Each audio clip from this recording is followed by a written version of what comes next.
Gentlemen,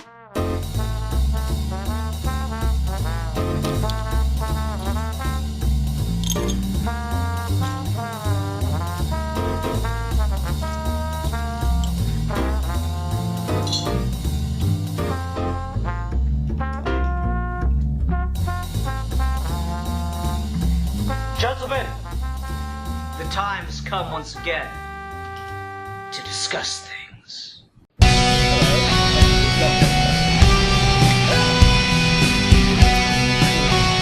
Glad you didn't do something awkward to talk about this without you.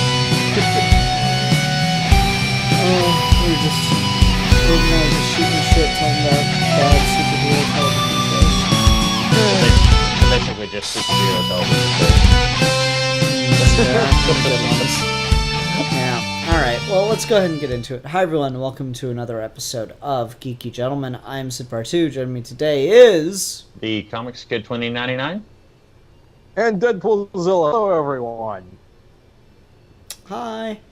So, we are on a review topic this week, and Deadpoolzilla has chosen our review topic. So, what are we reviewing this week?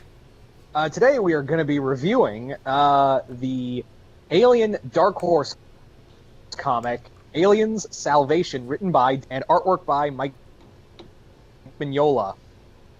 Written by Dave Gibbons with artwork by Mike Mignola. Yeah, so this was like a thing I think you mentioned to me at one point, but I was like, yeah, I'll see if I ever find that and maybe I'll read it. So good choice on making a Geeky Gentleman. What made you want to talk about this? This is an Alien comic that I was just like, man, this is such a nice little 48-page one-shot, and it kind of, for me, encapsulates all, like, it does follow some training, but at the same time, it doesn't, if that makes any sense. Dave Gibbons, everyone seems to forget that he's also he's a very well-accomplished writer, as he is artist, and, of course, you can't go wrong with Mike Mignola's art. Mm-hmm. Yeah, I think that's fair. Honestly, like, I love Jeff Johns and what he did for the Green Lantern franchise. Dave Gibbons wrote some of my favorite stuff with Green Lantern back in the Green Lantern Corps book while Johns was doing the initial kickoff to his run. So it's kind of cool to see Dave Gibbons do something a lot darker in tone than he ever got to with Green Lantern Corps. He also, funny enough, did... Oh, sorry. Go ahead. I was just going to say, he also did the first Batman vs. Predator crossover. Oh, really? I didn't know that. That's crazy. Okay. Well, so I don't know. I got something out of this. Ruben, what'd you think of it? I liked it. It's shorter than I would have liked. I knew you mentioned it last week that it was like less than 60 pages, and so I knew it was going to be short, but reading it, I was just thinking, like, this is really enjoyable, and I wish that it was longer so that, like, all the stuff that I like, we could get more of it. Because this feels like a TV episode of the Alien universe, whereas I wish it was, like, a movie-length story that was, like, comparable to any of the Alien movies that we got. Yeah, it almost feels like it could be the prologue to another Alien movie, you know? Or an animated film. Yeah, I could see that. Like, if there was an Alien, like, HBO cartoon or something like that. HBO doesn't do cartoons anymore, but there was a time. Yeah, I could definitely see that. I was also, like, kind of surprised by just how short it was. And not only, like, you know, there are 20-page comic books that take an hour to read. This is 48 pages, and I got through it in, like, less than half an hour. It's... Not only, I'm not sure what's going on. Someone stop rubbing their nuts on their microphone, please. Ruben, that's you. Please mute your mic for a sec. Okay. I'm not sure, like... damn it, I lost my train of thought. Like I said, there are some comics where it's like 20 pages, but it'll take you like an hour or so to read. And this is like 48 pages, and I just flew through it in less than half an hour, and I was like... Man, this is not only like a really short page count, but it's written so minimally which is not like a jab at it or anything. It's just there's very little dialogue, so you just spend very little time on the page. And so I was like kind of like surprised by how short it was on top of the page length. Yeah, but I think with the minimal amount of dialogue, I think the artwork, much with Mike Mignola himself, is that the artwork speaks for itself. Yeah, but again, it's not like super detailed artwork where you're gonna spend a lot of time looking at it. The artwork Mignola has a very minimalist style of artwork, and Dave Gibbons is writing this in a very minimalist manner. So you just fly right through this. It's literally a breeze to get through this comic. And so I don't know if maybe the team up here was a good idea, because I don't know, I feel like this is almost too short. You see, I wouldn't go that far as to say it was too short. I feel like this was the right amount, and again, like, these guys were kind of busy at the time, so I doubt they could do anything further than just a one-shot. But I think that, I think the length is totally fine. I did read it in less than half an hour, but at the same time, I felt like, man, this felt a lot longer than it did. Probably because I was just so engaged by it, and I did spend a little more time looking at the artwork for me.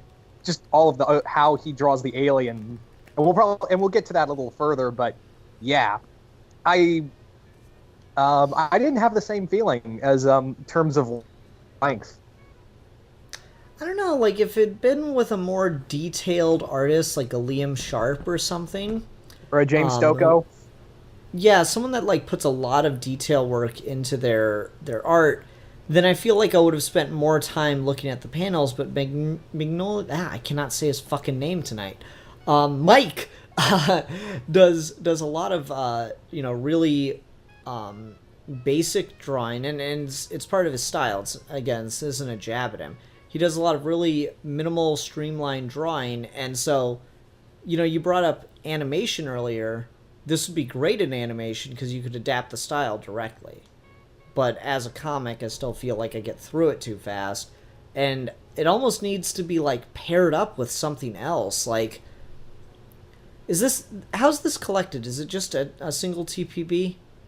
It is it was collected in an omnibus, and recently this year it had its own hardcover graphic novel release. Really? Yeah, like, it's gonna be like the smallest hardcover ever. No, this was big because they put in like it was like an absolute edition. Really? Huh. Because they put in like the other drawings Mignola did, some other scripts, like other parts of the script Dave Gibbons had, just a lot of shit for it. Because this is, for most Alien fans of the comic as well as the Alien franchise, this is hailed as one of the best Alien things. Really? Yeah.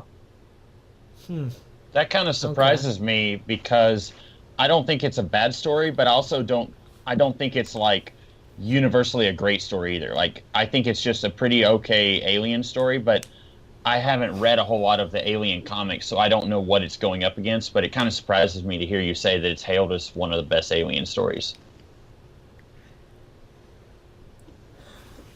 Yeah, I'm kind of feeling the same way, because just so much of it feels like really typical Alien stuff. There's the surprise android. That's in everything. Alien, there's always an android. Most of the time it's a surprise, which, since there's always an android, it's not much of a surprise. And then there's, like, the company and all this stuff. I'm like, yeah, and then they're running around shooting xenomorphs. That's not to say that this doesn't have a lot of interesting character stuff going on behind it. And I do obviously want to get more into that, but, plot-wise, this doesn't really surprise me. I thought it was interesting to do kind of a religious directly do a religious connection, a religious commentary, since that's something that people have always wanted to explore with Alien. It's just not been done in a significant way. Like, I remember Oh, sorry. Well, like they wanted to do it with Alien 3 and have it be like monks, and then they scrapped that idea and had it be like really religious prisoners. And that's the closest we ever got to it. But I know people have been wanting to explore like what religions like in space using the Alien franchise for quite a while. Yeah, and this does it better than Alien 3, Prometheus, and Covenant. Well, I mean, I can't really speak on Covenant. Literally anything does anything better than Alien 3. And Prometheus is just meaningless garbage. So that's not really saying all that much, but sure. You know how we were saying that this is short. I think it would have been interesting since we already have the protagonist. His name starts with an S. It's like it's not Sitwell. Selkirk. Okay, It's yeah. Selkirk. So he is the religious figure in the story, and he throughout the whole book he's talking to God, and he has this relationship with God that everyone else on the ship is kind of making fun of, except for Dean, the surprise android. Wouldn't it have been interesting if we got to see her kind of, maybe if this was like a dual protagonist story and we got to go back and forth between him and her, and she would be like talking about, like, you know, sort of talking to her creator, and then you find out she's the surprise android, and then he kind of has his reaction of she's not alive, so it doesn't count when I'm killing her, and then you could kind of, I don't know, maybe I'm just talking on my butt, but it seems like that'd be a good way to make the book longer, and it'd be an interesting theme to explore, because in the movies we've had with the robots, most of the time we don't really get to see things from their point of view. I would say the closest would be a little bit in Covenant, when we get to see the two Davids talking to each other, and then in Alien 4, we get to see things from Winona Ryder's point of view a little bit. But I think it'd be interesting if we had kind of her religious experiences in this story to kind of counterbalance his. Yeah. I don't know, it's interesting because the notion of creator and created is definitely a big part of this. I think there's kind of like a inverse Garden of Eden thing going on with this planet that they've landed on. I think that's kind of some of the metaphor being played with, because like Garden of Eden was supposed to be paradise, and then this planet is just completely inhospitable to the point where he can't even kill anything to eat it because it just makes him sick. So it just like kind of rips all of his humanity away, and then he's just trying so hard to hold on to that, and then ends up having to kill Dean. Yeah. So I don't know. That was an interesting choice. But what I like, and maybe it's because of the artwork, is it almost feels like a Lovecraftian story. Mm-hmm. Of how like these this kind of inhospitable world, this very alien planet with these creatures that just boggle his mind. And again, maybe it's just of how well Mike Mignola does the art. Jesus Christ, that was fucked. I like heard every word, but it was just so trippy. Oh. Deposil, you still there? Like reminds me of the story with the alien. We don't get a lot of those. That was that Story. nothing, not a word, not a single word of that was comprehensible. Oh, I'm God, sorry. Can you damn repeat it. that point? Can you repeat that point? I'm sorry. You just like dropped and then like immediately everything kind of caught up. It was weird. It's like you were the Flash. Oh, I was saying that that I like how in this story we have our main protagonist is a religious guy, which is usually the guy who dies first or goes crazy and kills everyone else. I enjoy that this new aspect of looking at it from that character's point of view and how he treats it like a religious experience.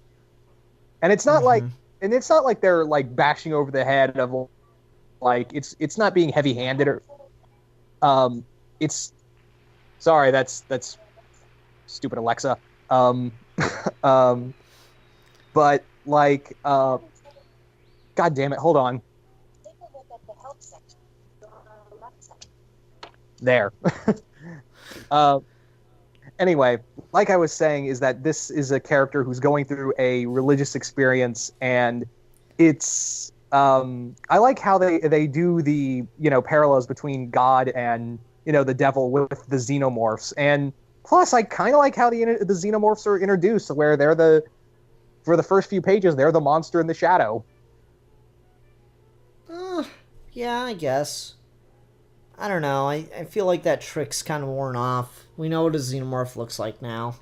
But I mean, yeah, that's the point. But like, I like the build up to it. The first one we see is dead, and we all know what's coming at this point. But like, at the same time, it's kind of a fun reveal of. It's how you do the reveal of the xenomorph, and in here, it's big. It's not like I'm killing someone. Here's me. No, it's them hunting. Like it's just them being an animal. Mm-hmm. Yeah, I get you. God, the apathy in this chat is amazing. Is staggering. Sorry, I don't really have much of an opinion on that. It's just maybe you definitely have read more Alien stuff than me. So like when I see this stuff, I'm like, yeah, it's a thing. You're right. It's there. I don't know. I just don't find it all that interesting. And again, this kind of goes to me not being much of a xenomorph guy. Predator all day. And probably the xenomorph is a more interesting and complicated kind of character and idea, and yeah, whatever. They're boring. I rarely can force myself to care about xenomorph stuff and aliens and all that. And that's just the kind of person I am.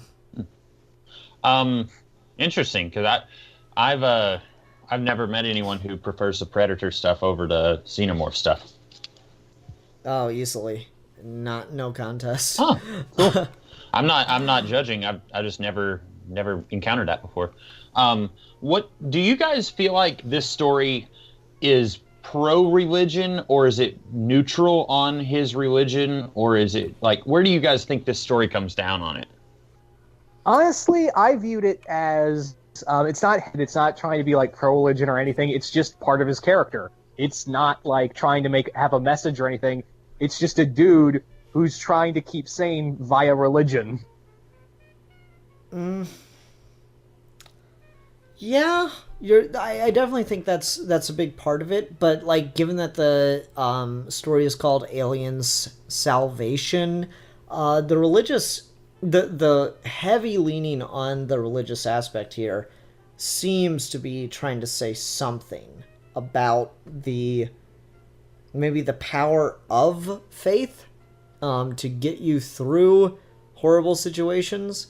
Because it's not only a religious story, it's very much a horror story in a traditional sense. Like, a lot of the Alien films end with some kind of heroicism, or at least the first two ones, the good ones, end with some kind of heroic moment kind of thing. Like, it's scary when Ripley's alone on the pod and she's got to deal with the xenomorph, but ultimately she gets the, salvation kind of moment, and then there's the whole James Cameron craziness of Aliens.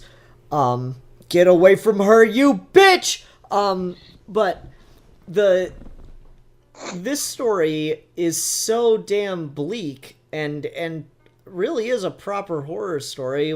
Between the cannibalism and the letting someone bleed out because you decide they're not even human, and the self-sacrifice to kill the monster kind of thing. This is really a true horror story in a lot of ways, but it focuses on this character's religion as the justification for why he does all the things he does and the way he does them. Well, I saw it as the way he does. He's trying to, like, as with most religious zealots, is that they try to use faith to justify their actions, and you're clearly like it's supposed to be written as you're the guy outside looking in, so you judge for yourself of, is he right to like kill and eat his captain, or let Dean, who is by a definition a artificial being, is it right for him to let her die? And yeah. Mm-hmm. This brings me back to when we talked about the movie The Road, Ian, you, me, and Steve, and how we talked, like, Steve and I, we were kind of on the side of, like, cannibalism would probably be okay in this situation. And, like, I'm kind of thinking, like, I'm going to sound like a weird guy when I say this, but, like, the captain was, like, really insane in this story. And so, like, I didn't feel that bad for the captain when their main character started eating him. Because, like, literally, like, I think 2 panels after the captain is introduced, he starts shooting his crew. And so I'm thinking, like, yeah, I don't feel bad when the religious guy, the religious guy feels bad. I'm sorry, I keep forgetting his name. You said it was Selkirk? Yeah, Selkirk. Selkirk. And so when he's eating the captain, I'm like, yep, it had to happen. You don't have anything else on the planet you can eat, and this guy was trying to kill you, so, you did what you had to do. In fairness, like, there are still people who would be like, I'm not eating another person. Like, there are people out there who wouldn't, like, cannibalism's not a bad idea, and I understand it's survival, but even then, like, people would go, I don't care what it takes, I'm not going to eat another person. There are I would eat either of you, easily. Like, we wouldn't even have to be out of food, I'd just do it. Oh, no, I'm the same way, Ian. Like, if I was stuck on an island with the 3 of you, you'd be the first one to die. Like, I would be cooking you. No, you'd be the first one to die because I would eat you. Like, we'd still have plenty of food and be like, okay, we need to have the conversation. What do we do when we run out of... And, like, you wouldn't even be able to finish the sentence. I'd just immediately start eating you. Alive. You wouldn't even because wait. I want to eat people. That's I'm not going to wait. Well, first I would probably, like, what I would do is probably trim the beard off because I don't want hair in my Ian soup. No qualms about cannibalism. No moral qualms about cannibalism for me. I'm fucking eating somebody. Well, the 3 of us have no qualms about eating another person. Personally, I've always wondered what a person tastes like. Yeah, like you do. Anyway, so I have a feeling that whoever's, like, if Red's watching this, he's already thinking, man, I do not want to be trapped on an island with DPZ right now. Because he will go Lord of the Flies on our asses. Yeah, dead serious, man. I'd just eat someone. We don't even have to be, like, out of food. Like, we don't even have to start looking for civilization. Just, we don't have to be on a desert island. If you and I are, like, driving across country and we get a flat tire on a major highway, I'm eating your ass right there. Well, not if I eat you first. I wonder if you taste like Mexican, Ian. Just wondering. I don't know. You probably taste really bland and like, farm food or something. Anyway, back to this. So yeah, like, I don't feel bad for the captain being eaten either. But I do feel the impact of the character coming to the decision that he has to eat someone. Like, I really do love the way Gibbons words it. When I killed him, it was awful. What I did next was worse. Mm-hmm. And he just shows him cooking the meat, and he's like, God, why can't I say his fucking name tonight? Mike fucking just renders it in the most fucked up looking way where it's you don't see him, like, cutting off an arm or anything like that. He's just a single panel on Selkirk's eye as he's sitting there crying from having to have eaten his captain. Yeah. It's super fucked. And then, like, it gets even more fucked when Dean comes along and says, "Where is Foss?" And then she looks at his stomach and goes, "Oh, I get it." Uh-huh. Yep. Here, watch the taste out. And there was one scene or one panel where he had, like, strips of meat hanging over the fire, and then you get to see Foss's rib cage halfway buried, and so, like, it leaves no question at all. Like, if you were, like, a little kid reading this and you, like, it doesn't go for subtlety at all. It wants to make sure you get it. Like, yes, he 100% ate his captain. Like, what the fuck is going on with your mic, bro? I don't know. Well, it's just, like, nothing but static right now. I'm sorry. God, we're having a hard time this week. That's better. Or I don't know if you muted it. I'm sorry, guys, people listening. I'm don't mean to sound like a dick. We're just having a lot of technical issues tonight. That seems better, Ruben. Yeah, I'm muting it whenever I'm not talking. Okay.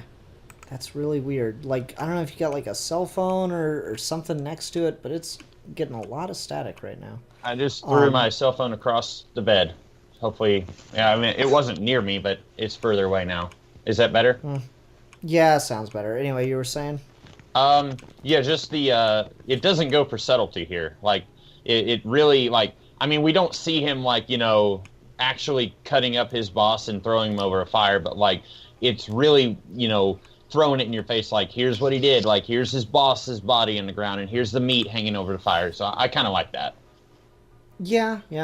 Let me ask you guys this: how did you feel about the justification, the explanation that needed to be given for Dean working so hard to keep Selkirk alive? I didn't really get it. I feel like someone has to explain that to me, because I read that page a few times and I didn't really understand what she was saying. It was something about a distress beacon and the salvage rights, and I feel like it went over my head, and maybe I'm just was being dumb tonight and I didn't get it. Okay. Let me explain. Dean. Okay, if someone had come along, and found out, because obviously at some point they were going to find out that Dean was an android. If someone had come along, they would have had, in the Alien universe, they have these salvage rights, which means finders keepers essentially, and that only matters to organics. So if Dean was there, and they would have found out that she was synthetic, they would be like, oh, you're probably you're ours too. So Selkirk was there and legitimized the claim to the down ship, as well as therein by the island and all organisms living on it, including the xenomorphs. Oh, so it's like a big legalese thing. You guys get that? Yeah. Get the gist of it. Yeah, that makes more sense now. And I remember them talking about salvage rights definitely in the first movie and maybe some of the later ones, but it's been well over 2 years since I've watched the first Alien movie, and even longer since I've seen some of the others. So I didn't really remember all that from the movies, but it was just vaguely in the back of my mind. But now that I hear you explain it, it makes a little more sense. Yeah, I don't know. I still felt like it was a bit much. But at the same time, I don't know. I'm conflicted on it, because I like that it's all just about profit. I love the capitalistic dystopia of the Alien universe. It's almost as much as I like the Doctor Who Bad Future, where you have to pay for oxygen in space. Like that, just the whole evil capitalism in the future kind of thing just really works for me, and so I do like that aspect of it. Man. But at the same time, I felt like the way that it's all explained just felt really, really, what's the word I want here? Rushed, maybe, and I guess that kind of goes to just how short the book is you have to have that explanation given in such a short span of time. So I don't know, I'm conflicted on it. I think that it could have been done better if this were longer, maybe. Yeah, and I think that's part of why I had trouble understanding it, because she explains it in like 2 panels in that one page, and I read that page a couple times and I was still just like, I don't get it. And I still wouldn't have understood it if she had taken like a full page to explain it. But yeah, I agree. It was scenes like that and a few other scenes throughout this book where I was like, I would have liked this if this half page could have been expanded to a full page or something like that. Like, there's a scene where he's eating his boss, and like maybe it would have been cool if we could have had just a few panels of him sitting there staring at Foss's dead body. Like, I'm not gonna do it, and then we get a panel of him like eating, and it's like, well, I finally had to do it, or something like that. Like, maybe focus on his internal screaming for a little bit while he struggles with survival, or like committing this wrong. You see, I would disagree. I don't need like several panels of him going, I'm not going to do it, I'm not going to do it. It's like, yeah, we get it. There was probably, it was obviously he had to do it, and I feel like if that, that scene had been stretched out any longer, I feel like it would have lost kind of the momentum of the impact of, what I did worse was a lot, what I did next was a lot worse. It would feel like, yeah, you went on this, and I feel like that they already telegraphed, yeah, I did this because I had to. Mm-hmm. And that scene, not so much for me, but like the explanation for why he needs to be alive and all this stuff was a little on the weaker side to me. Like I like the justification. I like I like the beat in the story. I like the thematic purpose of it to be all like, all you want is profit, all it's about is money, and that's the real devil, and blah blah. Like I like that. I don't like the execution of how we get there, if that makes sense. So like, and if I feel like that could have been handled more craftily if we just had more time, more pages to devote to that kind of thing. Though I do really, really love her line where she's like, you're still an employee of the company, now mend me. There'll be a bonus in it for you. And I'm just like, damn, it's so cold and calculated at that point. And it's just like this, just such a just fucking dance monkey moment, and I really, really liked it. Mm-hmm. That one was great. And I should point out, like, I sound like a huge hypocrite because usually when you have some comic book that's decompressed as heck, and I'm like, this is 6 issues and it could have been 2. Like, I'm always complaining about how it's taking up more space than what it should have. And so in this case, like, this is as compressed as it can be. And I'm saying maybe it could have been a little longer. So I'm a little bit of a hypocrite. Yeah, I'm with you on that because I feel like this is just the right amount. Okay. I should point out, I enjoyed this book. So when I say I wish it was longer, I only want to see more of what I liked. Mm-hmm. Yeah, that's fair. Yeah. All right, what else can we talk about with this one? So let me ask you this. Let me ask you this, guys. What was your favorite? Do you guys have like a favorite panel in the book? Oh my! I do. That's like very specific. my favorite panel is when he wakes up and sees the alien queen. I like that visually, but narratively, I don't think the queen shows up again. So I don't know if it needed to be in the story. I like the way he draws the alien queen, but also I was sitting here thinking this story would have been just fine if it was just the smaller xenomorphs. Yeah, but like at the same time, like you needed to show that, hey, there's more than one where they all come from. Is like, well, you needed to show the queen just to be like, oh, that it's because sometimes you could, sometimes the xenomorphs are bred separately, so you needed the queen to be shown just to be like, oh, there is a hive here. Huh. Mm-hmm. I didn't know that. I just and like I was kind of ignoring the alien mythology and the mythos when I was reading this, but I was just assuming that they had already put a couple of facehuggers on some people somewhere else and then got some xenomorphs and then put them on the cargo of the ship. But it doesn't really go into how they got these guys, but once I saw the queen, like I was just like, oh, that's a really cool image, but then I didn't really think about it much after that. Mm-hmm. For me, it's not a single panel, but it's a sequence, is when he's activated the self-destruct and is sitting there praying, deliver me from evil and grant me your eternal salvation, for thine is the kingdom, the power, and the glory forever and ever, amen.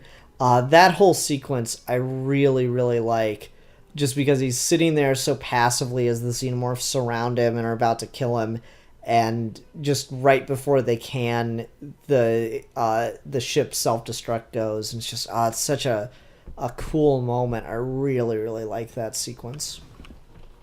That was good, yeah. That's probably my favorite. That's probably mine. I would say that would be my favorite scene in the book. My favorite panel, though, is see the dead xenomorph, because it just kind of illustrates that even dead, these things are fucking scary. Like Foss's whole thing, where and I got to be honest, God, Mike Mignola really draws a cool ass looking xenomorph. Yeah. Mm-hmm. when I first saw the cover, I was kind of scared because here lately it seems like I've been hitting a trend where I get a book that has Mike Mignola's name on it, and I'm like, oh heck yeah, Mike Mignola pencils, and I open it and it's Mike Mignola writing and it's someone else doing the pencils. And no offense against any of his artistic partners, but I'm always wishing it was Mignola doing the pencils. This time I was really happy to see that he's doing the pencils, and I would have had a treat either way because Dave Gibbons does really amazing pencils also. So if this had been Mignola doing the writing and Dave Gibbons drawing it, I still would have been in for a treat. But I'm glad that this was Mignola doing the pencils. Mm-hmm. Yeah. It's interesting to look at how much Selkirk is praying throughout the book. And that's like the final thing he does is pray. I'm just like kind of flipping through here and seeing a bunch of stuff of him sitting there praying in different panels, and on one of the covers he's praying and stuff like that. It's neat how much that comes together and how much of the internal monologue is his prayer for forgiveness. Mm-hmm. I think that's really cool. Speaking of, because this is something that's kind of thematically there throughout the whole book. What did you guys think of the image of the eye thematically reoccurring throughout the whole book? Ooh. I thought it was kind of weird, and I didn't really understand it. For me, I understood it as it's the personification of God's always watching you. Which maybe you could take that a little further, because in the first Alien movie, like whenever she's trying to crack the computer and it keeps saying like, "Oh, your access denied," and it's almost like the company is watching her through the robot. And so like here, the company has an agent in the form of Dean, and like Ian said, every Alien story has a robot in it, and they're always watching. So like, and he at the end he kind of says like, "There's something worse than Satan. It's the company." So like, you could even take it to be like, someone other than God is always watching too. Mm-hmm. That's a good point. I really like the significance of the eye in the dream sequence, where it's like, it's the captain's eye, but it's also the planet, and that kind of comes back when we see Dean's eye toward the end, when it's just on the ground. Yeah, you're right. That does become a very recurring visual, and it's unique to see that. And then, of course, when he blows up the ship, he kind of destroys the planet's landmass, and now it looks slightly less like an eye, I guess, maybe. Starts to look more and more deteriorated, so there's... I don't know, I guess I need to think about that more before I could say anything really intelligent about it. I feel like there's something going on there. I'm just sitting there thinking, I don't know what it is, but there's something that they're saying about that. Yeah. And I'm the kind of guy, themes, it takes me multiple viewings or readings of a story before I can confidently say what the theme even is, let alone what they're saying about the theme. And so it's like, I can tell there's something thematically there, but I have no idea what to say about it or what they're trying to say about it. Uh-huh. Nah, that's fair. Let me ask you guys this. Do the xenomorphs become too much of a cannon fodder and lose some of their threatening nature in this story? I don't think so. I think I wouldn't say that they're cannon fodder. It's more like the xenomorphs in here are just like this endless wave. Like they just keep coming, kind of like again making the religious comparison. It's like Legion. It's we are many kind of thing. Mm-hmm. I found it's hard to answer that because I agree with you, Ian, that we've seen the xenomorphs before, so there's no way to capture that dramatic tension that the first movie had, where it's over halfway into the movie before you get a good glimpse of the xenomorph in its final form, and it is terrifying when you finally see it. But this book, the first time we see a xenomorph was either A, on the cover, or B, when it's dead in the water being shot at. And so, like, it doesn't have the same effect, but at the same time, I agree with you, Deadpoolzilla, that they're trying to they're not doing the they're more of a mass attack as opposed to like a single thing being a threat. And like it's not so much a man versus thing, it's a man versus nature story. Yeah, I don't know. Part of it for me is just like, we got this guy who's not, a super soldier or anything like that. He's just a cook. He's a religious cook.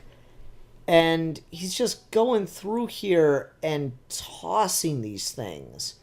I get that, like, he's got more talented weapons and he's got the android with him and she's having better luck at shooting things up. But, like, they're just running through these to the point where they're almost no threat at all. Well, to be fair, they even say in the comic, he's just like, I blacked out, did most of the shooting. Yeah, but then when he's on his own, he does a bunch of shooting. Yeah. To get to the ship to make it self-destruct. He kind of goes through it, just a ton of them. Let's see here.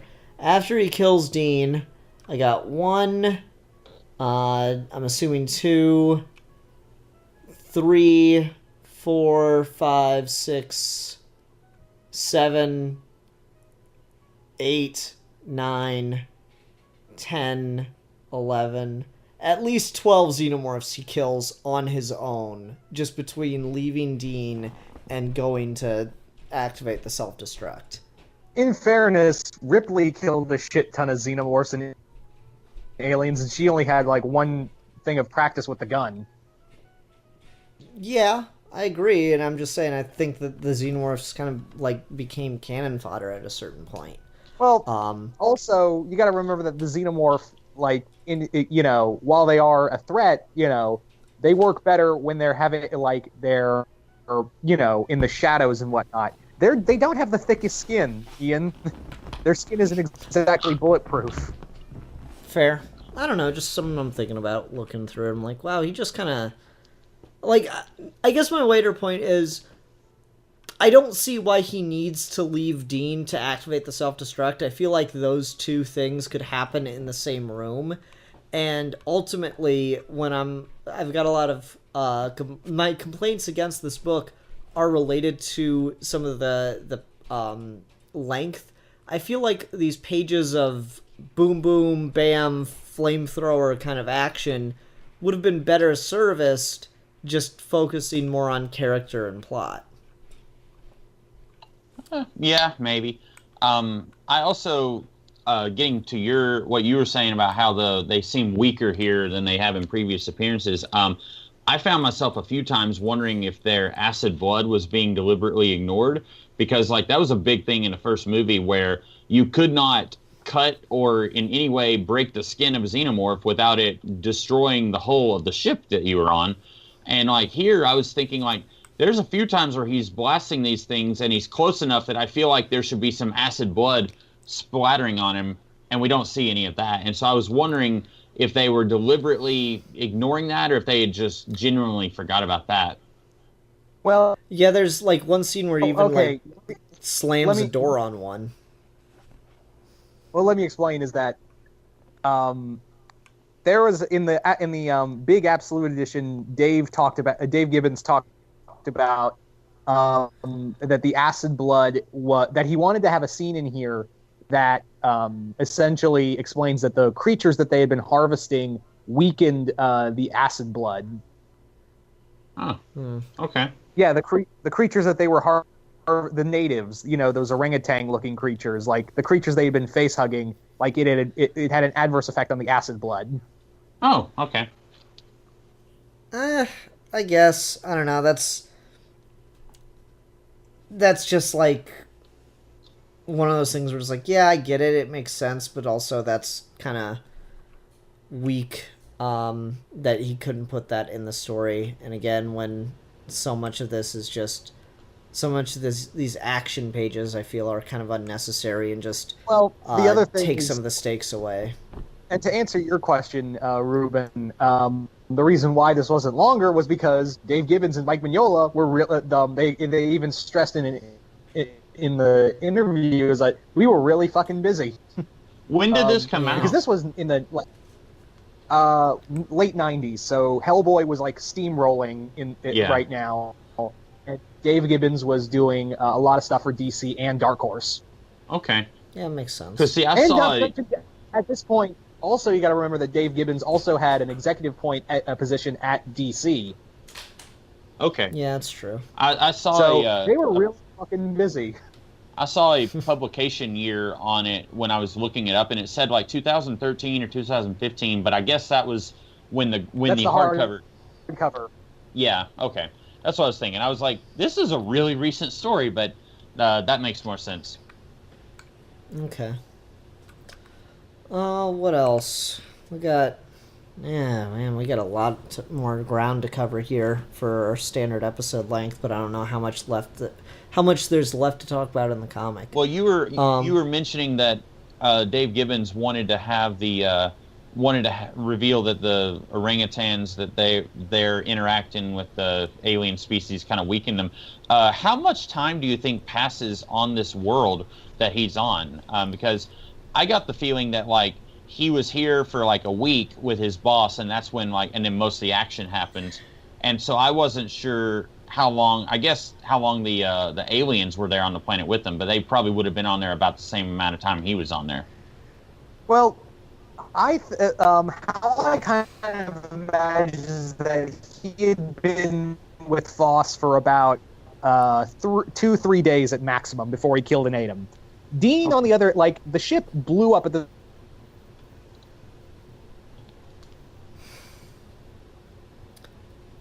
You there? Hello? Hello? Is anyone there? I'm here. Okay. DBZ just keeps cutting out. This is no fun.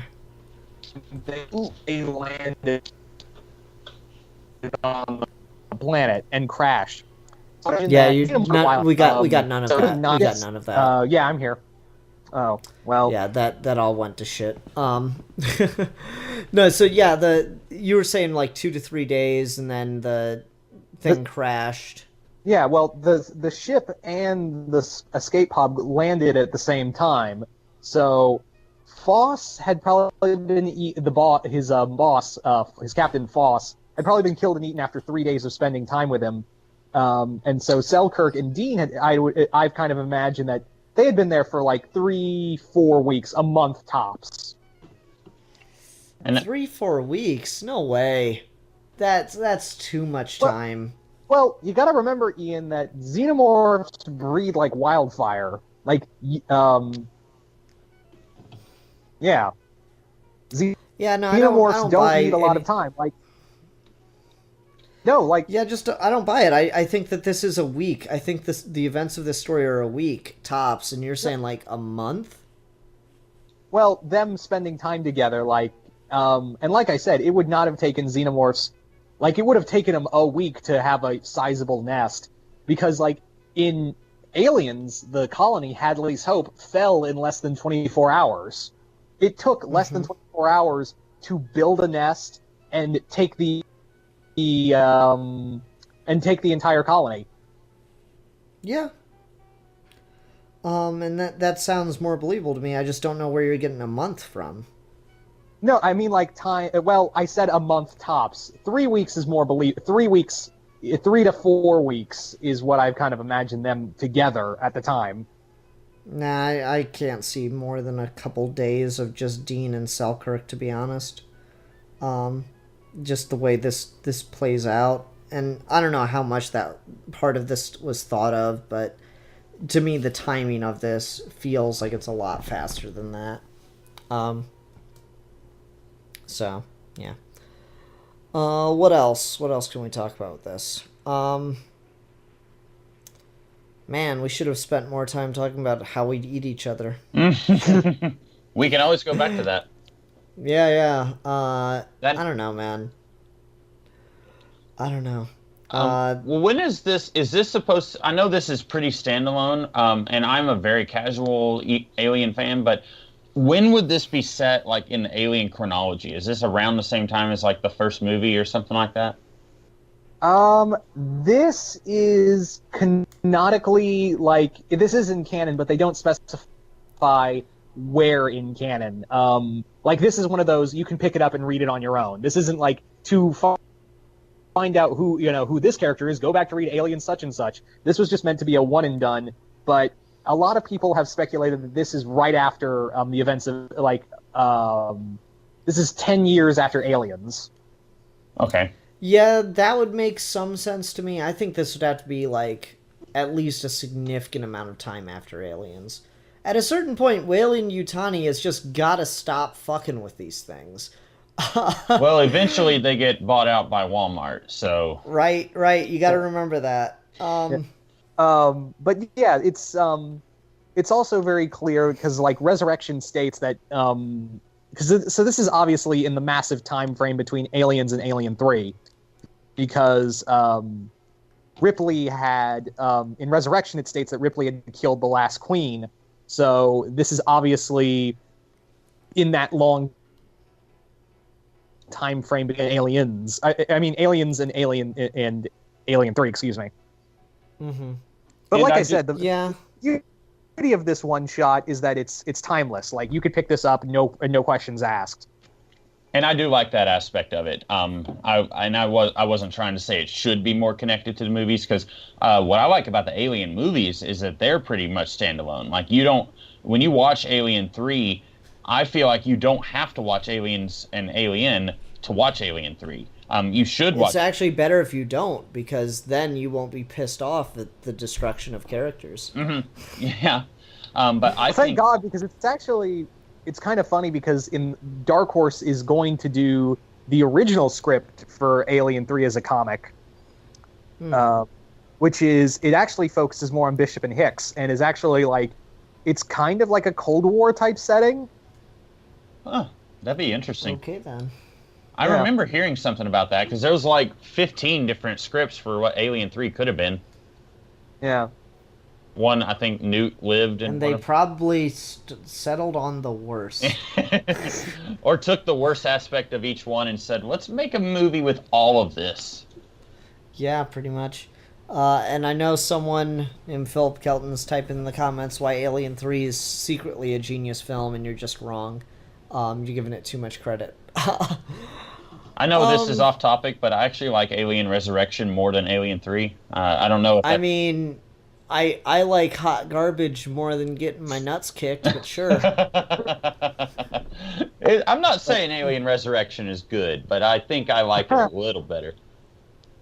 I know. What the hell is wrong with you? I can sit through Alien 3. I can't sit through Alien Resurrection. Actually, that's a lie. I can't sit through both. Like, don't get me wrong, they're both bad, but they're both very different kinds of bad, right? Mm-hmm. Like, Resurrection is just like this fucking awful Hollywood cash-in kind of project that's just complete nonsense and garbage. Alien 3 is this wannabe pretentious crap, and it just, it's two completely different kinds of bad. We can all agree that AVP Requiem is, like, if we had to pick which one we wouldn't want to watch, it'd be AVP Requiem. That would be... Well, you can't watch AVP Requiem. It's physically impossible because of how dark it is. And we don't need, like, content, we need lighting, folks. Yeah. God, that fucking movie. Alright, what else with this one? Fuck it. Let's just go on to ratings. We'll go for a shorter episode this week. It's okay. I don't want to try to force talking about anything. I'll go first. I had my complaints about this, but really that's just me trying to think up stuff to say for an hour. It is a really good comic, though, and I did quite enjoy it. So I'm going to give this 4 out of 5 eyes. Oh, dang it. That was what I was going to say. Okay, I need to think of something else. Then go ahead, Deadpoolzilla. This is probably one of the best Aliens things I've ever read. And again, a lot of diehard Alien fans like myself really do consider this one of the best Alien comics for a reason, because of just how of the pedigree of writing you have behind this. And it does, even though you guys have talked about the complaints with the length, this comic, I feel, does have really good pacing, and Mignola's artwork on the Xenomorphs, oh my fucking god, it's amazing. And again, I don't think the artwork for Xenomorph hasn't been good, this good, excuse me, since we had recently with James Stokoe's Aliens Dead Orbit. I want to see Alex Ross paint a Xenomorph. Oh, that'd be interesting. I have a feeling he has at some point, but I'm not 100% sure on that. So I'm going to give this 5 out of 5 holy cooks out of 5. I really like this a lot. I'm not as big of an Alien fan as Deadpoolzilla, but I have no complaints about this. Like, thinking about it, I could not think of anything I disliked. And, like, when the worst thing I can say is it wasn't long enough and I wanted more, I don't think that's a legitimate complaint. So, like, I'm going to give it 5 out of 5 hoses bleeding out milk blood. Alrighty. Well, that'll do it for that. Ruben, what will we be talking about next time? Alrighty, so Ian, you've put a bug in my ear, so I'm going to go ahead and go for it. We're going to talk about fan battles. No, that's not the right. Like crossover battles, like who would win in a fight. Who would wins? Yeah, who would wins. Specifically, like the kind that you can't really prove, like, you know, characters from this fiction fighting characters in this fiction, you know, where it's just gonna. So we're just gonna be talking about Goku versus Superman the whole time, aren't we? Oh yeah. Yes. Goku versus SpongeBob. That'll. Yep. We're gonna talk about who would wins. That's a good one. It'll be interesting. So everyone, go watch your death battles and your 1-minute melees and your superpower beatdowns. Come back here and Yep. So, all right, should be fun. Be doing that next week. Everyone, thanks very much for watching. Until next time, I'm the Philosopher. I'm the Comics Kid 2099. Oh, sorry. And I am the Don Juan of Comic Con. And we are your geeky gentlemen, and we will be discussing things.